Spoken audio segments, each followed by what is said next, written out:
El contexto de este devocional es Génesis 39, 1 al 23. José tenía muy buen físico y era muy atractivo. Después de algún tiempo, la esposa de su amo empezó a mirarlo con deseo y le propuso: «Acuéstate conmigo».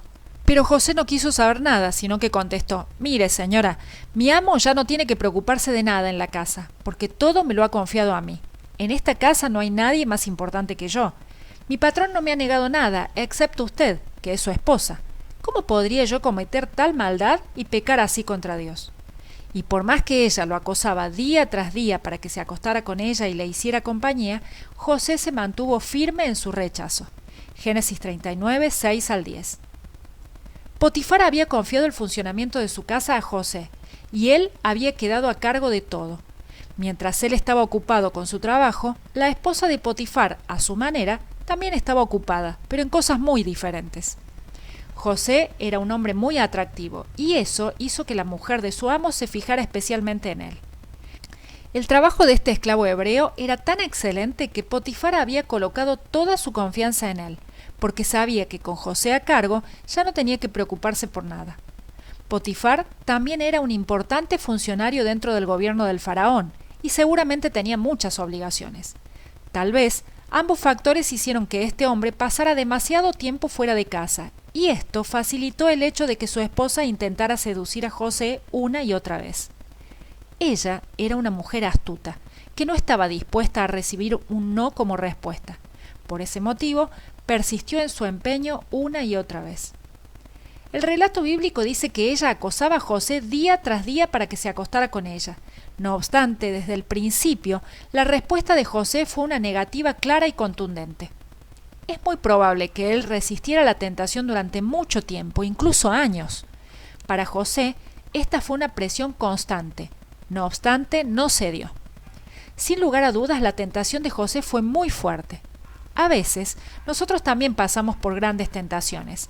En esos momentos, lo que Satanás desea es que pensemos que nuestra tentación es terriblemente única, que nadie puede entender lo que estamos pasando y que es imposible de resistir. Sin embargo, la Biblia dice: «Ustedes no han sufrido ninguna tentación que no sea común al género humano, pero Dios es fiel y no permitirá que ustedes sean tentados más allá de lo que puedan aguantar. Más bien, cuando llegue la tentación, Él les dará también una salida a fin de que puedan resistir». 1 Corintios 10, 13.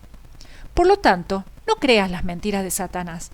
Si eres un hijo de Dios, Él ha prometido que no serás tentado más allá de tus fuerzas y que en el momento oportuno te concederá una salida y el poder necesario para resistir cualquier tipo de tentación que se te presente.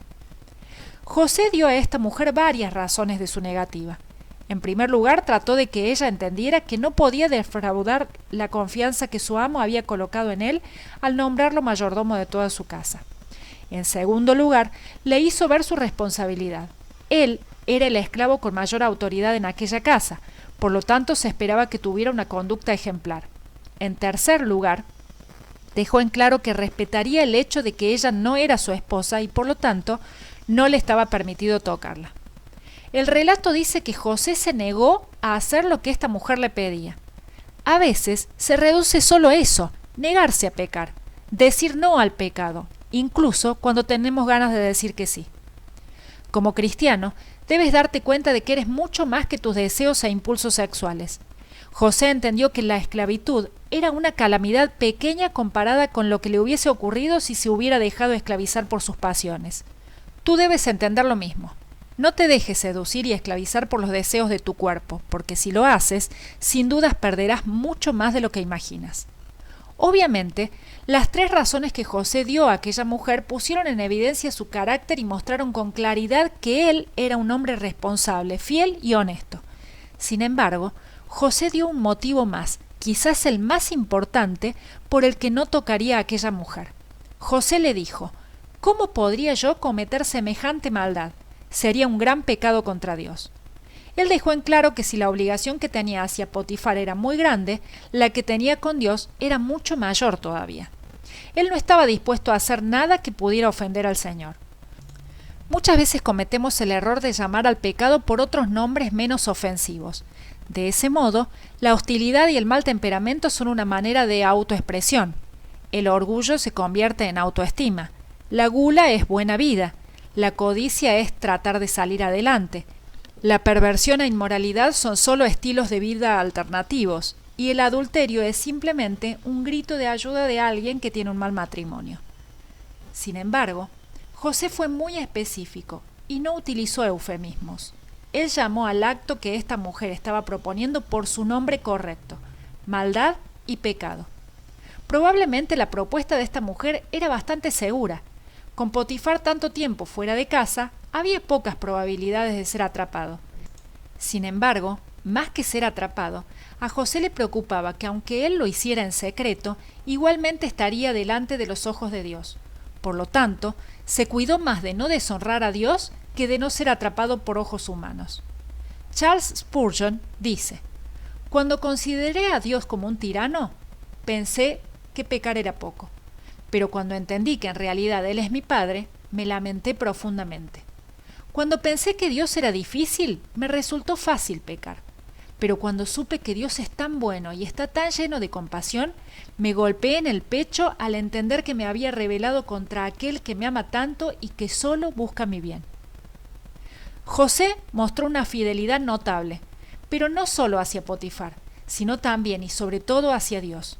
Él entendió algo que muchos de nosotros a veces olvidamos. Cuando pecamos contra otra persona, en realidad, antes que nada, estamos pecando contra Dios. Y eso es muchísimo más grave que todo lo demás. Admiramos a José como ejemplo de un hombre de Dios que resistió la tentación. Sin embargo, él no se compara con Jesús. Nuestro Señor fue probado y tentado de maneras que no podemos imaginar. Sin embargo, permaneció perfecto y sin pecado. Recuerda, solo lleno de Jesús tendrás la fuerza para resistir la tentación. Yo soy la vid y ustedes son las ramas. El que permanece en mí como yo en él, dará mucho fruto. Separados de mí, no pueden ustedes hacer nada. Juan 15:5.